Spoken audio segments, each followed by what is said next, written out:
how are you addressing these supply chain problems? I mean, right from procuring vehicles, keeping them safe, increasing the utilizations. It's one of the major challenges in your kind of business, right? That Yes. it has to be like have higher utilizations as Absolutely. such. So how are you addressing those supply chains concerns?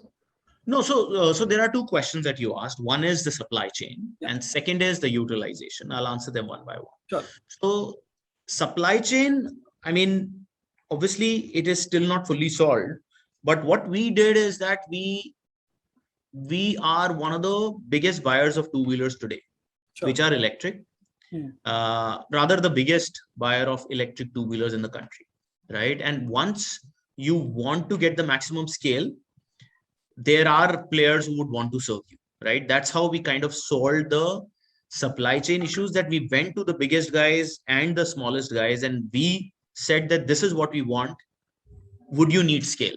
And the good part is that EV OEMs who've opened large facilities, open supply chains, if they don't have customers, their business is not met. We are the customers. We are giving them more and more business, right? So hence, that is how we kind of solved our supply chain, right? By giving them the demand, right? And tweaking their,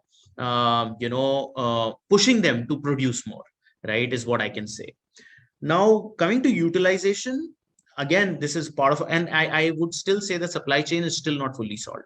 We are still working closely with a lot of other guys. There is still a lot to do. And there are a lot of things that we are doing to solve that also in our capacity.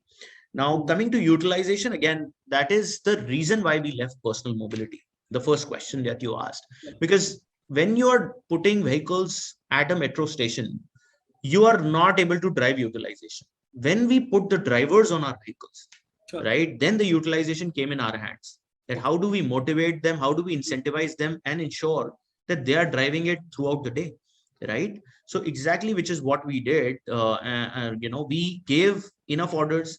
There is no dearth of orders in B2B supply chain, right? So it's all about putting the driver on it, keep him motivated. Business is there. So our utilization numbers are very, very, aggressive versus a shared mobility player that I can imagine.